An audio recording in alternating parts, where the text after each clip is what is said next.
Voilà, après quelques difficultés techniques qui ont été résolues par une belle collaboration franco-anglaise,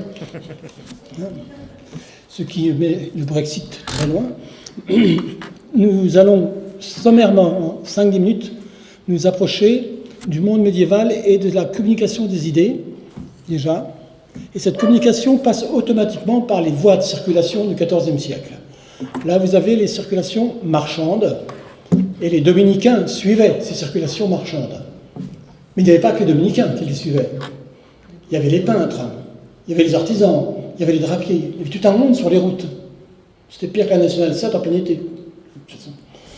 Et ce que l'on sait, c'est qu'au moment où Meister Eckhart est en procès en Avignon, il y a aussi Occam qui est présent, avec son avocat, Bonagrazia di Bergamo, et l'ancien maître général des franciscains, Michel de Cézanne, qui s'oppose avec une grande vigueur au pape, au pluriel. Il y a tous les prélats. Si vous avez vu le nom de la rose, il est mis sous le nom d'Umberto da Casalubertino dedans, au nom de la pauvreté radicale du Christ, qui n'avait pas même une pierre au mat de sa tête, ni de tunique. Et donc l'Église devrait suivre ce modèle, ne voir strictement aucun bien. Ils sont radicaux là-dessus. Comme les papes disent non, Michel de Cézanne, c'est ce que j'ai découvert dans ses fresques, à l'aide aussi d'ouvrages thématiques, portait une petite barbichette. C'est-à-dire rejoignait le monde de l'orthodoxie et disait au pape qu'il n'était pas le vrai pape et qu'il ne reconnaissait pas son autorité. Alors c'est plein de petits détails, mais ça va être très important pour l'iconographie, tout ça. En même temps, Jean XXII, Clément V, commence à vouloir faire d'Avignon la capitale pontificale. Donc vous avez un autre mouvement qui est une flèche blanche là, qui sont des peintres siennois florentins que les papes font venir à partir de 1220 en Avignon. D'ailleurs, l'un des maîtres de l'école, Simone Martini, est enterré dans la cathédrale des Dômes en Avignon, encore aujourd'hui. Il y a donc deux mouvements qui se passent. Occam va prendre la fuite avec ses deux compagnons franciscains, partir vers Pise, où il va être accueilli par l'évêque de Pise. Et l'évêque de Pise va le sermonner officiellement, mais en fait il ne va même pas le recevoir, et Occam va disparaître pendant 10 ans, caché dans les monastères de Fraticelle et compagnie, et on va le retrouver 10 ans après, du côté de l'Empire germanique, à côté du contre-empereur. Après la crise avec la France, on a une crise avec le Saint-Empire, dedans. Or, à Florence, pendant ce temps-là, dans la salle capitulaire, qui est devenue aujourd'hui la chapelle des Espagnols, se trouve une grande salle avec tous les murs ornés, et là vous avez simplement le mur côté est. La salle n'est pas orientée, parce qu'il fallait loger le couvent dans la ville, déjà. Quand vous regardez cette fresque, vous vous rendez compte qu'elle est énormément travaillée, énormément détaillée. Ça représente une partie du triomphe de Thomas d'Aquin, et la voie de la vérité et la voie de la pénitence. Mais c'était encore une image médiévale. Elle est vue depuis l'éternité, depuis Dieu, et ce que nous voyons à gauche, il faut, pour nous modernes, les mettre à droite et inversement.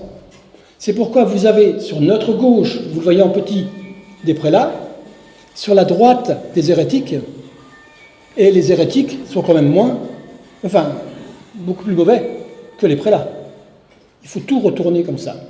Si je regarde de plus près, je vois bien que c'est la voie dominicaine complète qui va s'exercer. Vous avez toujours ces personnages dominicains dont on ne sait pas trop si c'est saint Thomas ou les disciples de Thomas, qui vont faire le travail de prêcher pour sauver. Pour montrer qu'il y en a beaucoup, nous avons même, dans le bas du tableau, la caricature habituelle des dominicains. On les surnommait les dominicanes. Les voilà, en noir et blanc. Plus loin dans le tableau, je ne peux pas tout vous montrer aujourd'hui, vous avez des hérétiques qui sont des canes aussi, mais jaunes, rouges ou noirs.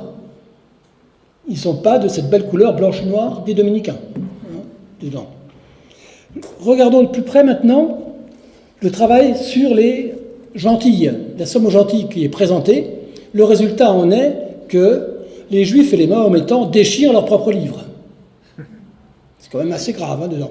De l'autre côté, nous avons cette figuration-là, qui a toujours été identifiée, vous la verrez dans Wikipédia, comme étant l'archevêque de Pise qui accueille Occam et Michel de Cézanne. Ceci pose d'énormes questions. Premièrement, c'est bien Occam. Nous avons deux portraits d'Occam qui existent. Un en marge d'un manuscrit qui était à Oxford, à Cambridge, pardon. Et pendant qu'il faisait cours, un étudiant l'a croqué. Et au-dessus, là où il y a l'espèce de corde, en fait, c'est le nom Guillaume d'Occam qui est écrit avec des petites fioritures. Vous remarquez que les grands axes du visage sont bel et bien représentés dans les deux cas. On peut parler de ressemblance. Voici celui qu'on nous présente comme Michel de Cézanne. On voit quelqu'un de jeune.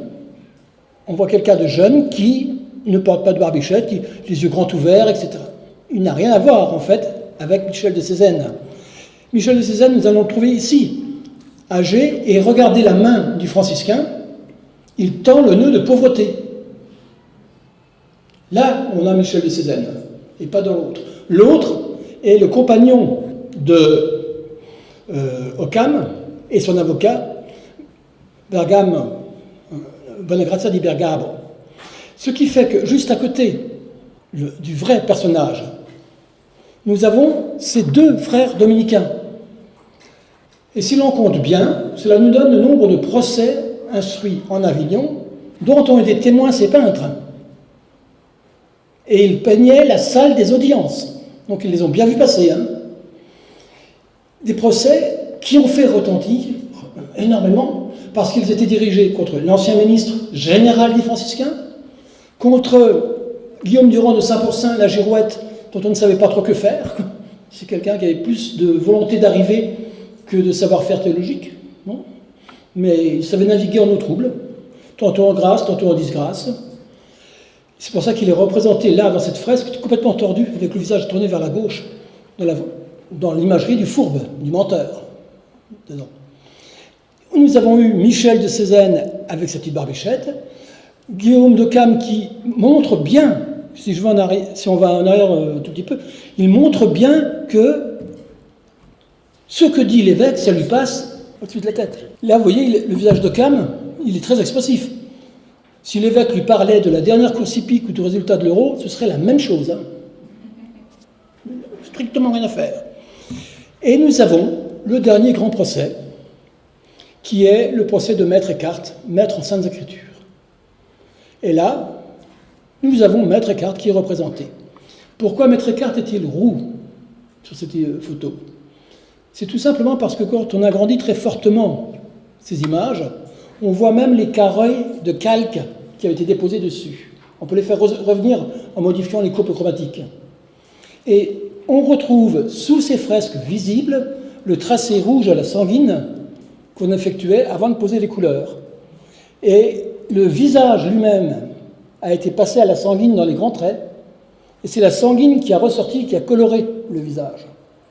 Cependant, nous avons déjà là les attributs d'un maître en théologie. Alors, ça se fait avec les doigts. Une ficelle de tonsure, c'est un étudiant bachelier sentenciaire. 2, c'est un étudiant qui a eu des charges, ou un prêtre ayant eu des charges de prieur. 3, c'est un maître. Et 4, c'est un grand maître, un maître renommé, vraiment, qui a été provincial. Et lui, il peut avoir les 4. Et s'il avait la main complète, ce serait le ministre général de l'ordre. Voilà, c'est tout simple. Et le Moyen-Âge est bourré de signes comme ça, très pratiques.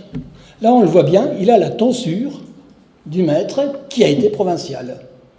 En plus de ça, il est placé dans une attitude qui est profondément détachée et qui coïncide exactement avec le surnom qu'on lui donnait jusqu'au XVIIe siècle, qui est Expeditus Doctor. Alors ça veut dire à la fois le maître dégagé et à la fois le maître efficace. Docteur efficace, docteur dégagé. Je trouve que là, nous avons tous les éléments, là j'ai résumé, qui montrent que c'était bien un portrait des cartes. En plus, les commanditaires de cette fresque ont rédigé un texte d'une piété relativement maussade pour expliquer ce qu'est un bon et un mauvais maître. Et le mauvais maître colle comme un portrait à charge contre Maître Eckhart. Voilà, je vous remercie. Je devais faire 5 minutes. Donc, il y avait un ouvrage qui était sorti en France, voici Maître Eckhart, qui jamais, etc. Eh bien, le voici.